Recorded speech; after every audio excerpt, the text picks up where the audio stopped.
why? Why does it matter whether you know whether you need to, you learn beforehand versus, when you're put into a position where you feel like you need to learn it? I don't know how to describe it exactly. I think it's that sink or swim feel. I've had it a few times in business now at this point where in this business particularly. You get in over your head, right? You agree to stuff that you have to do.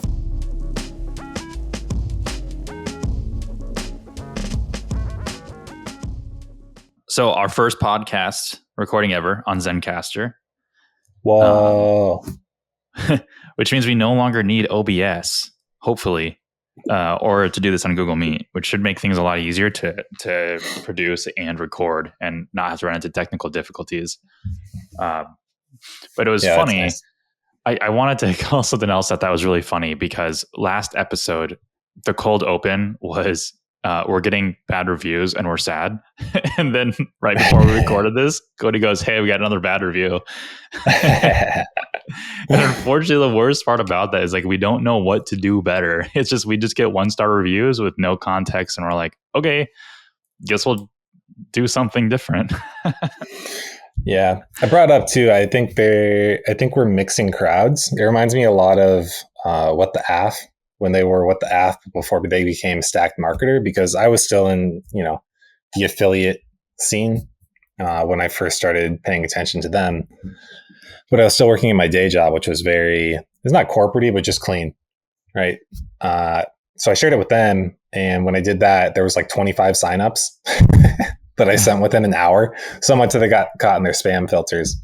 And I can't remember soon there. It was around that. You got that reward, that like referral reward, like the first day you sent that. Yeah. No, it was cool. It was nice.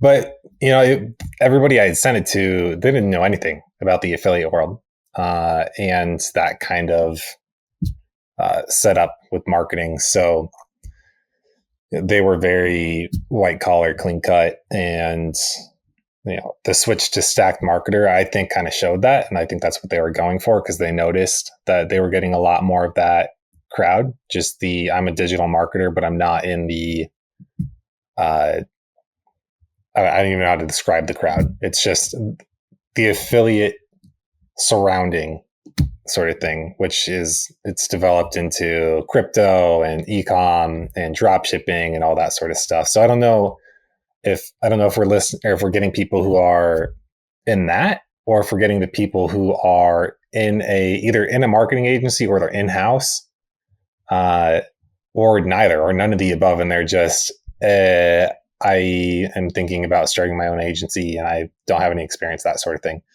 So it's kind of hard to narrow it down when we've still got a pretty wide net as to what exactly is the most beneficial and helpful to everybody. Based on the people who reach out, it's people who are starting their own agency or doing some sort of thing with that. But when we get ratings, we have no idea who is doing it or what they're looking for. So I figured we'd try a couple of things. One, cutting our cold opens to less than 5 minutes. And then also to just kind of focus on kind of positivity and moving the industry forward, or helping move you forward, without trying to tear any other business models down. That's if awesome. You don't, we'll try. I also hate myself. So when I get negative criticism, I do a lot of self-reflection and just being sad. But I finally invited Cody to my Trello board of podcast ideas. Well, I invited him a long time ago. Cody finally joined it. I did that today. Yes. Like half an hour ago. So he went through my hundreds of ideas of episodes, and he picked one that he really liked, which had a different title, but we more appropriately titled this Finding Confidence to Explore New Services. Mm-hmm.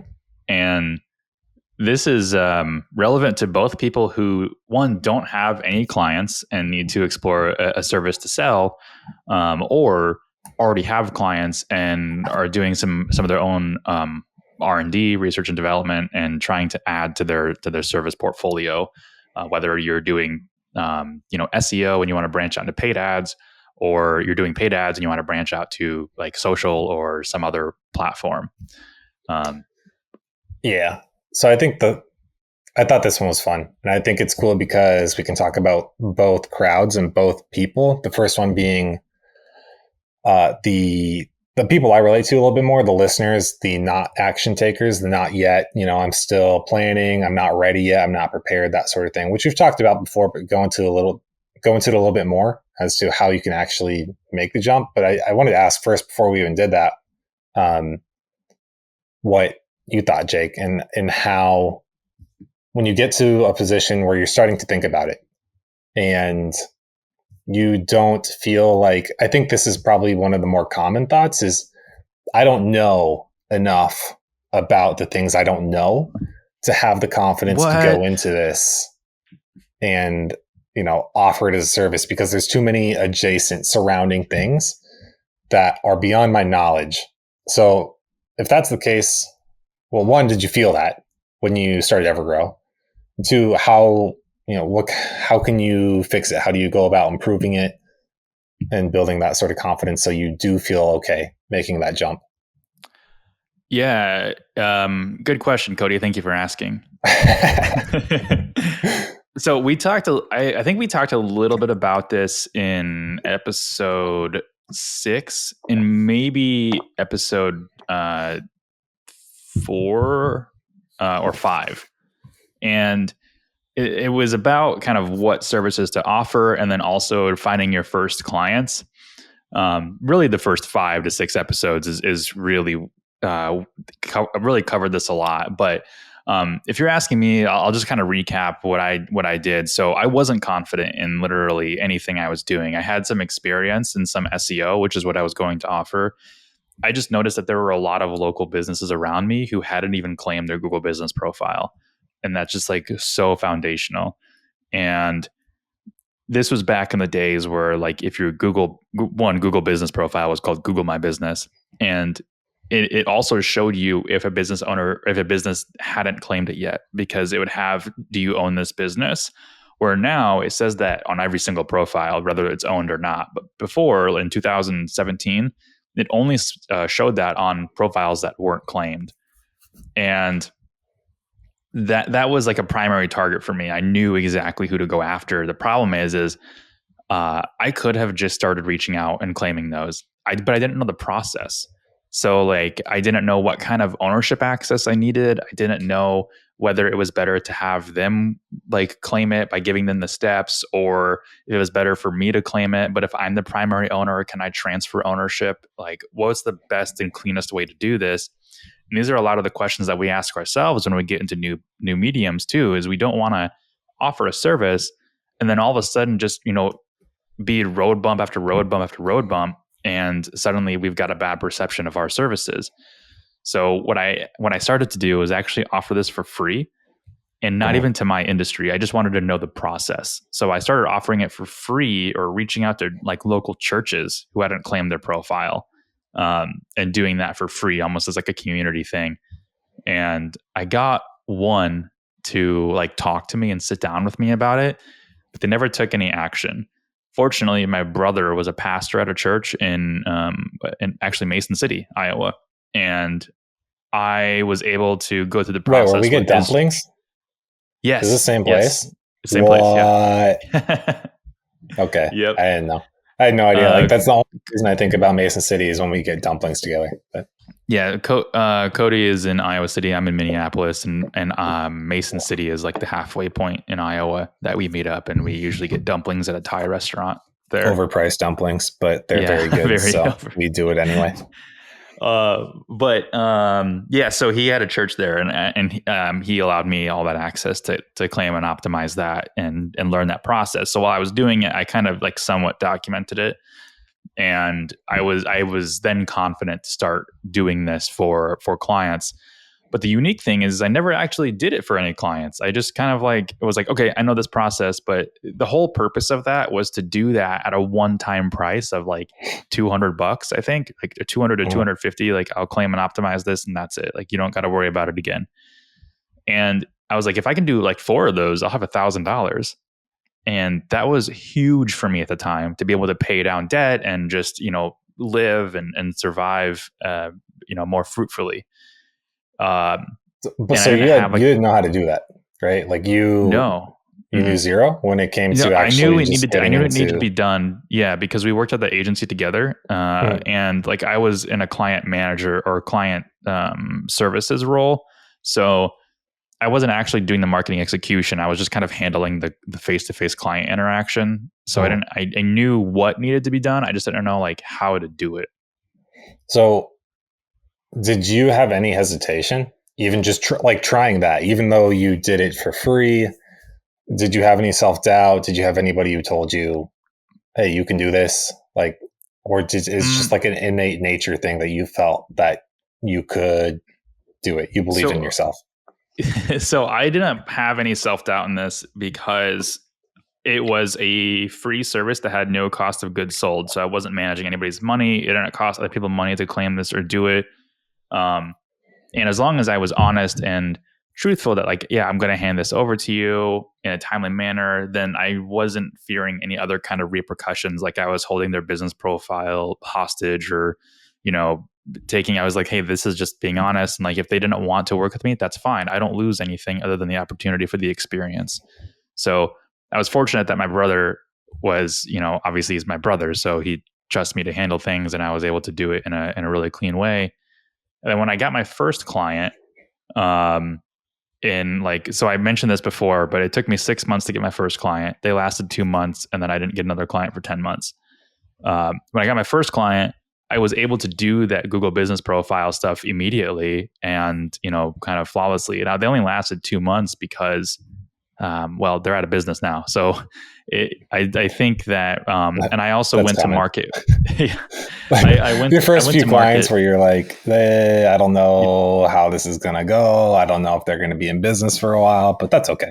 Yeah, you You just figure take it on out. anyone you can get for the experience, really. But I went to market initially with just SEO services.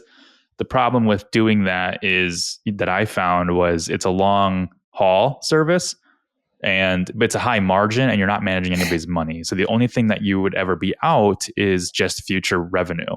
You're not going to Mm-hmm. have to pay anything back, especially if you set up your contracts that way, or if you're post pay, for instance, like I was like, I'll do the work and then you pay me.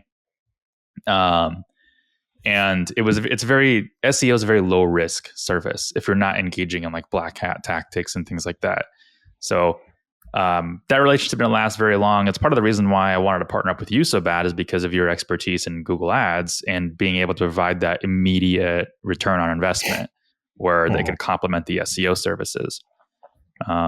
But to that point, and I've been ranting forever, but to that point, like when I started offering SEO, I offered literally everything.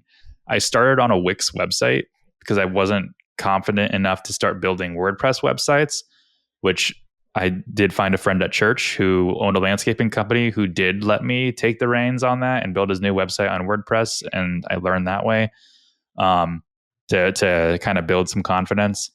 And then as far as like the other services, on my Wix website, I had like everything. I had Facebook ads, Instagram ads, which is the same thing, Reddit, Twitter, LinkedIn. I was like, dude, I don't care what it is. I'm going to figure out how to do it. And I'm going to offer it. Did I sell any of those? No. I like that though. I think, do you think having it be your brother was advantageous and helpful in any way, or do you think it was a crutch? I thought it was advantageous. If you're getting experience, absolutely. And if your goal is to like learn the process, it definitely advantageous. It doesn't have to be your brother either. It could be like a friend that has any kind of business or any kind of pull within some kind of location that has that is doing that service or something, or not doing that Mm-hmm. service. Mm-hmm. So Okay, ask me. Cody, what is the question? I don't remember how I phrased it. It was like, how do you go about offering a new service and building the confidence when you feel like you don't know the surrounding if that's your hang up, if the hang up is I'm worried because I don't feel confident enough to offer this as a service because there's still too much adjacent to this that I don't know. Because that happened with us, right? When it came to websites, we didn't want to do websites at first. We just wanted to do marketing, and then we realized, with this market, we kind of need to offer websites as well, or it's not going to go very well. Then, in addition to that, was emails, and then getting into emails and figuring out how to not set email up marketing, just setting up emails, just the function and the logistics of having working email accounts and addresses, because those are tied to websites, and we didn't know any of that. I had built websites, and you said you had done some too, so that wasn't completely new. But the email thing, especially, all I had done was Google Workspace, so I knew enough about that. And actually, that's what we recommend now anyway. If they're not using an existing sort of email, Outlook or something like that, we'd say, hey, Workspace is probably the best way to go if you're already familiar with Gmail and that sort of thing. But we had to grow into that. And I think maybe if you had told me that we had to do that before we got started, I think at the time, maybe I wouldn't have had the confidence to, maybe it would have been too overwhelming to think that, oh, I have to do that too. Like, I don't know if I can, I don't know how. And maybe that would have backed me out. So I think, why does it matter whether you know whether you need to you learn beforehand versus when you're put into a position where you feel like you need to learn it? I don't know how to describe it exactly. I think it's the that sink or swim feel. I've had it a few times in business now at this point where this business particularly, you get in over your head, right? You agree to stuff that you have to do, right? I guess you don't have to. Maybe that's another thing too, is you don't ever have to do any of it. You can back out. But when you have people relying on you and people who have agreed to work with you in this way, I think for me, that's one of the biggest things is you need like mid pressure. You don't need high pressure, because high pressure is too much. When you're not like high pressure situation, then I'm a panicker. So I'll just panic and be like, I'm out. Nope, this is too much for me. I can't do this. Mm-hmm. And then if things are too low, that's not good either. I think the perfect example I think of with something like that is when I tell people I went back to school for Japanese and I say I'm paying college tuition again. They're like, oh, wow. Like, I would never, that sounds so expensive. Why would you do that? Like, I would just learn it myself. And I say, would you? No. Would you actually? If you just bought a book, and because you can, you're not wrong, but there's nothing to hold you accountable there. Yeah, that's why I started doing, Spanish, going to school for Spanish. Because I could just open up Duolingo and just, start learning Spanish, or I could be put into a course that actually, people actually teach me on like a very structured way. And I was, when we started the course, like the first 3 weeks, I was like light years ahead of everybody because I'd been doing Duolingo for like 3 months, like very regularly.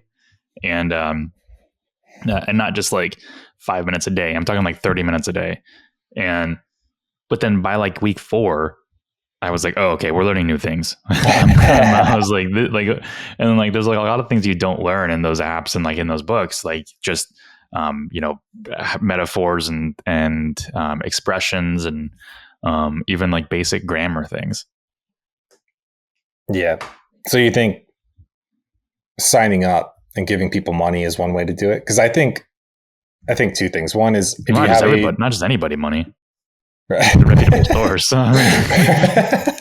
Good point.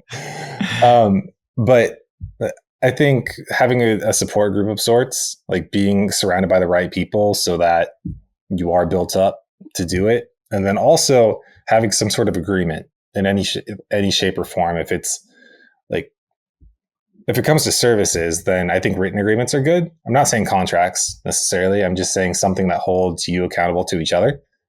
That way you can't just back out or slide out. You see that a lot of times with family businesses, right? Where people show an interest in doing some sort of family business and you talk about it, but nothing ever materializes. And there's nothing wrong with that. But I do think if you're serious about it, then you show the signs that you're serious about it too, not just for the other people, but for yourself. Because if you want it to be serious, that old mentor said this a lot and I really liked it. I don't know if I've said it here before, but if you treat something like a hobby, it pays like a hobby. Right? And what do hobbies make you? They don't. You lose money on hobbies. So if you want to make money in business, treat it like a business. How do you know that you're treating it like a hobby versus you're treating it like a job? Like at what point is it no longer, at what point are you like, okay, this is definitely like serious? Because like I didn't earn any money, like any serious money for like 3 years. That's true. And there's nothing wrong with that. I mean, to me, that's the building part. Sometimes you have I don't know how to describe them, the very hardcore entrepreneurs who think, those people are never going to go anywhere. Like, just give them time, man. Like maybe they didn't grow up in the same situation and circumstances as you. They don't have the same confidence. They don't have the same, I don't know how or why it happens. It's different for everybody, but some people need 2 years to just incubate until they can get to a mental space where they do have the courage to believe in themselves and take these risks and actually, pursue business in some shape or form. So, no, I mean, I like that. I think, and there's a lot to say about the confidence that you exude when you're first starting out too. And even now, when you're closing sales, but there's a lot of people who are kind of expressing a lot of false confidence in order to get sales, but then like you have to realize you have to deliver on those services too. And so I think you should only be expressing the confidence that you have in the execution of the services that you're going to have. And in a lot of cases, if you're contracting those services out too, and you're not the one that's executing them, then you probably shouldn't be selling with as much confidence as you have if you don't know how to execute them. So a lot of this is like, it's really important for you to get out there and actually learn the service that you're going to be executing or that you're hiring out to execute.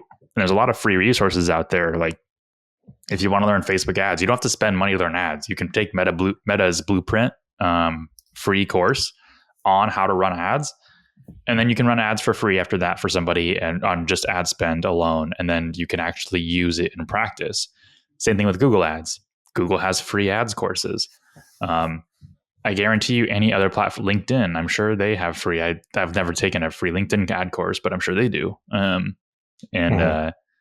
So you really learn. And I mean, this is the thing that I talked with Marcus about, like, you can't get clients right now. You've got to learn the service. Even if you're going to hire those services out and like subcontract them out, you still need to know how to do it. Or else you're not going to have a successful business. And it goes along with what you say a lot, which is there's a difference between like making money and running a business. And one of those is going to make you a lot more money in the long run. What do you think the first part? Good. I got a question. You cool with it? I wanted to ask. How do you think this differs when you're already established, but you're looking at new services? Maybe. I'm not so okay you with are this question, actually. You're not, because that's the second part of the episode. So the first part. Right. Take it back. I didn't say it. Bring it back. I'll run through the things that I have real quick. It kind of a recap, but also a couple of new nuggets.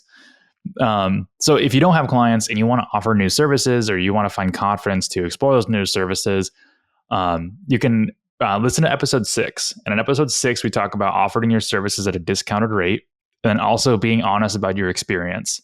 So if you don't have the experience in executing those services, you can do a discounted rate or free. If you're doing an ad spend or paid media focused service, don't do it completely free. Like, do it free management and then just the ad spend. So just charge them the ad spend to get the you're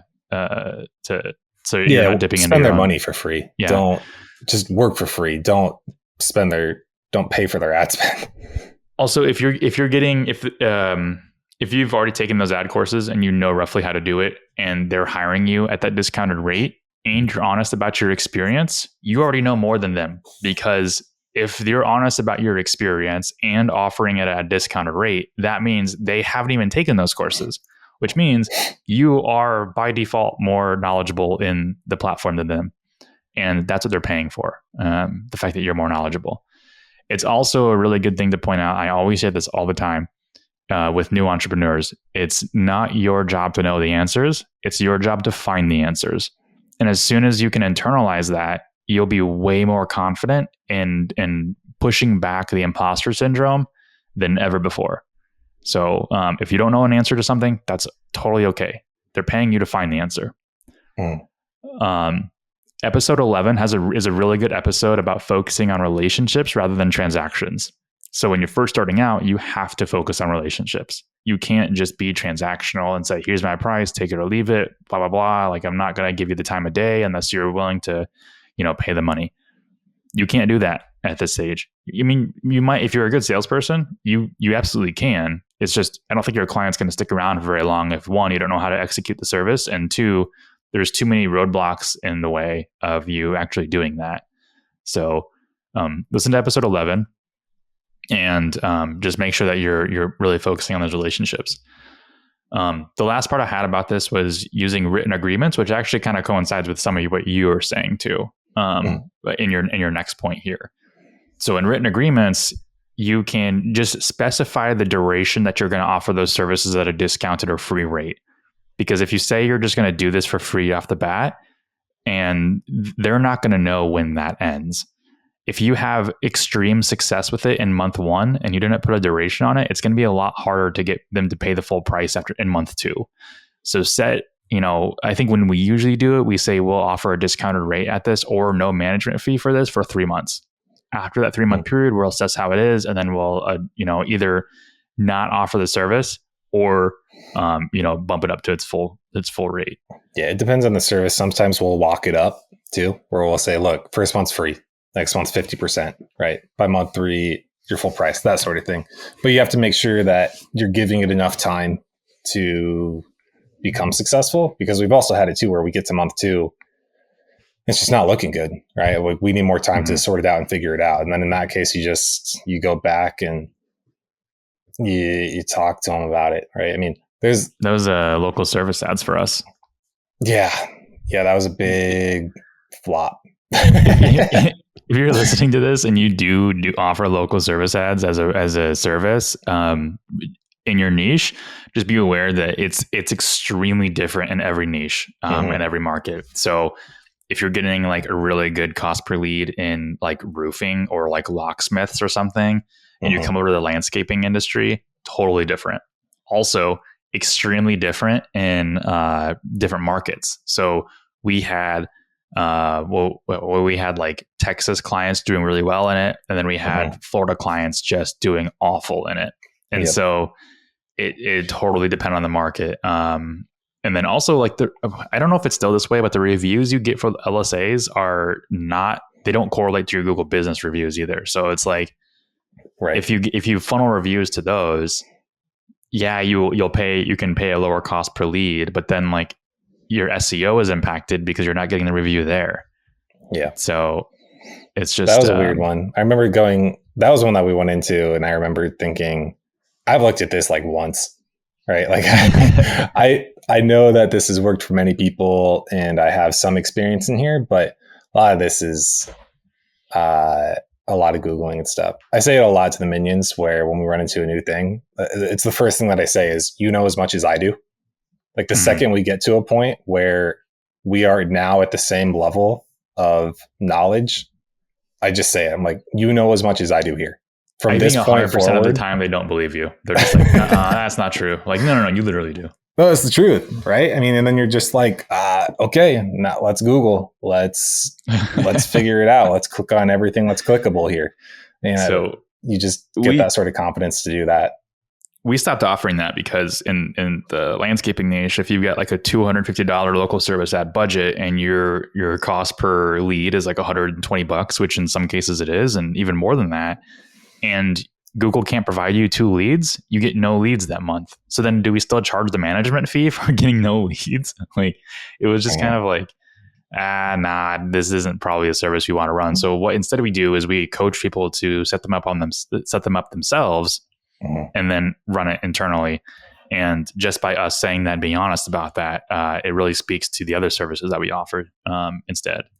But okay, Mr. Antsy Pants, I am done with my my spiel on if you don't have clients, how to gain confidence in offering services. So now we can continue to the second part of the podcast episode, which I'll let you lead with. Cool.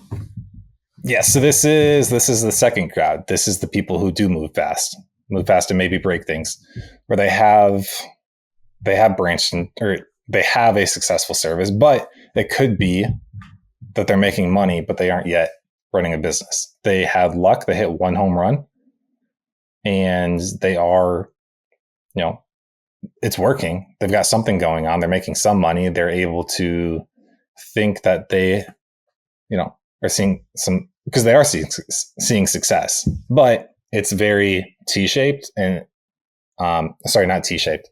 It's just very down the middle and it's not broadened out yet. So it's very volatile and not stable. So it's L-shaped. L? No, I-shaped. Yeah. But not like a capital one, like maybe. Oh man, letters are weird. Yeah. It's very pipe shaped. It's like an arrow. I don't know how to with the feathers or without the feathers? It's just no arrowhead. It's really just a line. Yeah, I'm lost. I don't know where I was going. You're talking about people who found like a lot of success in like one service and drove that into the ground. So maybe they're at this point just rapid firing in many directions, trying to see if they can get something to work. Or maybe not. Maybe they know I did get this to work. I need to get something else to work so that adds some stability to the business, but I don't know how. I don't know how to branch into a new service because maybe I got lucky. Maybe I knew this one especially well and I'm scared to go into the next one. What do you say to them?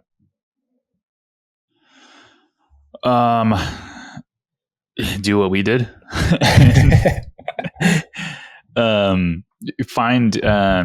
We would like, if we wanted to branch into a new service, we found we were like, hey, we want to offer this, but like who do we do it for?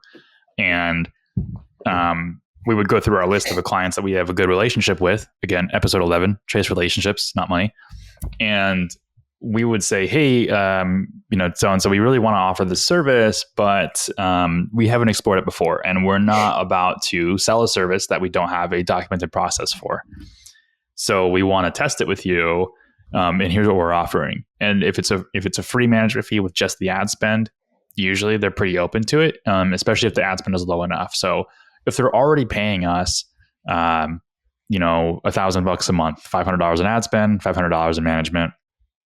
And by the way, if you think that's low, you should go check out episode 30 something with Skylar. I can't remember which one, 30 or it might be like 42. I can't remember, on building a 7-figure agency with $500 clients. But besides the fact, so like if that's our management fee and that's our ad spend, they're already paying us that, then we might offer another service, like another paid medium. So one that we started to explore was next door ads, because it's presumably decent in this niche if you can do it correctly. But would say, hey, for only $500, we'll execute this. We'll run ads for you, because they've already expressed interest in it, and they've already kind of spent some money in it on their own. And if you don't know any next door ads, it's really weird. They offer an ad service platform for business owners, and they also offer a separate ad service platform for agencies and franchises. And you have to go through a rep for that. So they already create this like division that doesn't allow basic business owners to do the ad delivery that agencies can do, which is weird, but also good for us. But that was kind of the proposal. That's going to change, because this was a while. Yeah, this was like 2 years ago, so like it could be different now. But we didn't just vet our clients on who to offer this to. We looked at the ones who were large enough to be able to add more money to the marketing budget. In this case, just ad spend. We looked at people we had a good relationship with, and we looked at people who we think would express interest in this particular service, or who have expressed interest in this service before. And we found a couple of them. We were like, hey, we want to test this. Both responded positively, but we only wanted to do one at a time. We didn't want to overburden ourselves, because if we do this, we have to take time away from, working out our clients and internal stuff to focus on this. And ultimately, the project got put on hold because we exploded at the beginning of 2023. And I sent them an email and was like, hey, I know we wanted to do this, but we can't sacrifice working on our existing clients for our services that are already working and their paid services. And they were totally cool with that. So did that answer your question? Yeah. These are a little rhetorical too, right? Because I'm looking at the notes that we said, but I've got my own stuff to kind of poke in if I feel like it's missing or lacking. But the only thing I think that's good and useful to add is, so you use that experience to define the boundaries of your new service offering. So what I do is, when we're looking at something new and exploring something new, and it's the first time with everything, I open up Google Meet and I record myself. I do a screen share. I talk through as I'm doing it at the same time. And I do it for the team, for the minions to be able to reference, but also myself, because there are going to be things that I forget later on that, so for example, creating a new Google Ads account. If you don't have one and you don't have an agency account, I don't even know what that I can't off the top of my head think of what that looks like, because every time I make an account now, it's in a manager account. So if you go to sign up for a brand new one, I don't know what to tell you. I would need to record that process and go through it again. So when you start exploring new services too, you're going to run into that. So it's important not to miss those sorts of things. And I think there's no downside, especially if you have Google Workspace, right? You have, how much space? It's insane how much storage space you have. It's like 10 terabytes per user or something. You can do some selfie recording videos with screen shares, and you have plenty of space to do it. So, and how much does Google Workspace cost? It's the single best investment you can make in a business.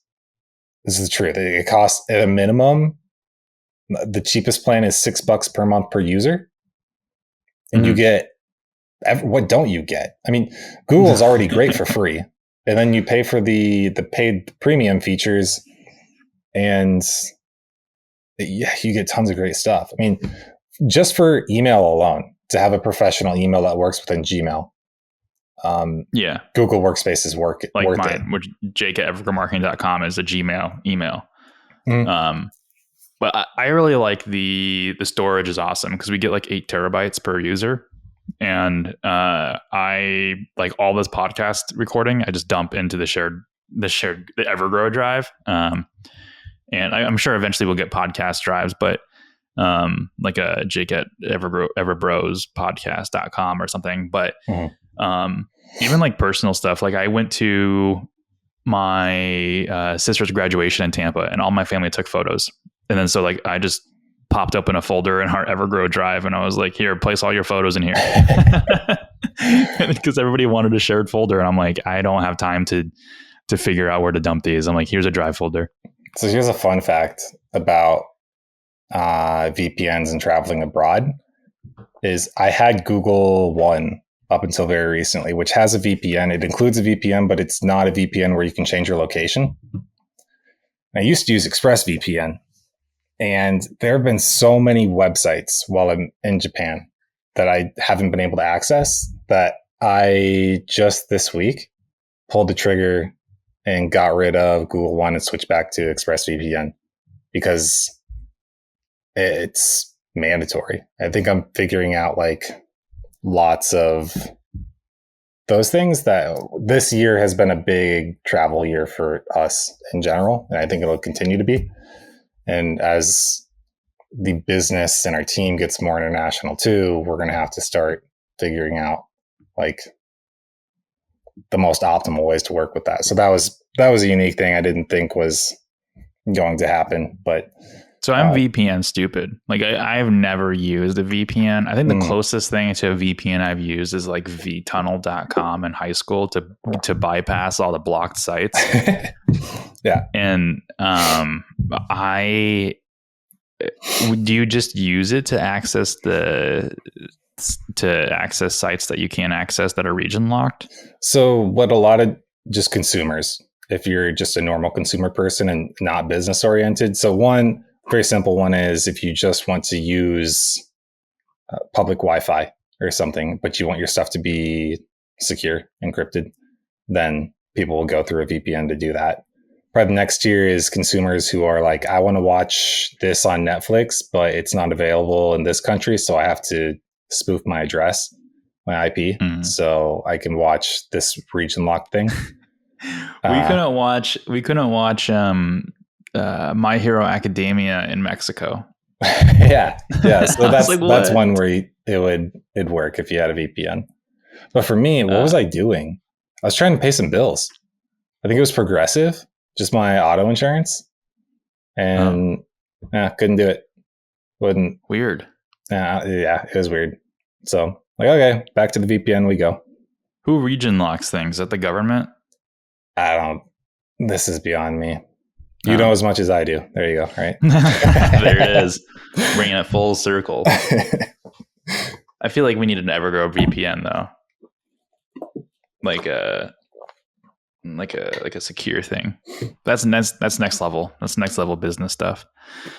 Network administration, that sort of thing. Yeah. That starts to get into.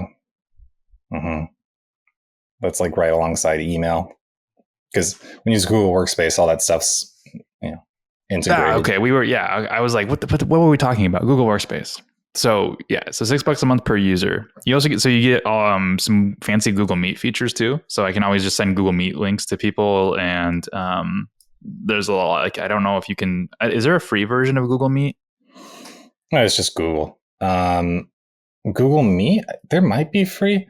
I think the recordings, and then there's a limit on users. So once you go up to, the $12 a month per user has shared drives, and that was important for us. And I think once you get a team, shared drives are really beneficial. So it's worth it there. We also use Google Voice, which is handy, but it's an additional fee on top of Google Workspace. But still, we're deep in the Google Kool-Aid though. Yeah, you can meet up to 60 minutes per meeting for the free version of Google Meet, which our meetings tend to go over that, especially these episodes. But the shared drive, I think that was why we jumped. And then there was just a bunch of other goodies in there that were like, this is neat. So also all of our documentation and processes went over from Dropbox over to Google Drive folders. So we started setting that up for other businesses too. So we did it for us, and then other businesses were like, hey, we need an email, and we're like, well, we can give you the whole Google suite. We'll show you how to do it, and then offered that as a productized service. Yeah. And Google's hardcore about security, right? So you, as an administrator, enforce 2-factor for everything. It's good. You can feel good about it. Yeah. Did we have anything else? I feel like we kind of got off topic a little bit there, but I also feel like at the same time we covered everything we needed to. Yeah. That's all I got. Oh, I did have something to note too. I was reading one of your comments in here, which was put yourself in mid-pressure situations.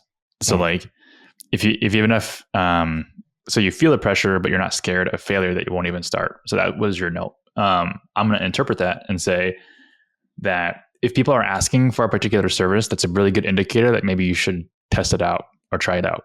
And it's not like high pressure where you have to do it, but it is mid pressure enough to where, hey, if your clients are asking for this service, there's a good opportunity that they're either looking for that service elsewhere as well, or that someone can sneak in and offer that service. And if that person sneaks in and offers that service, but also offers your service as well, then it opens up the door of opportunity for people to leave you to then go, do a one-stop shop. And so I do consider that kind of like a mid-pressure situation where if you do get asked that a lot, maybe you should consider offering that and test it out. It also builds your relationship. If someone comes to you and says they want to do that and you're like, I don't do that, but you're like, I'm willing to test it out with you, then I think that could be a relationship builder in itself. Mm-hmm. That's always weird and hard when you're not fully confident in it yet and you just don't know how to deal with it. But like the best thing you could do is just be honest.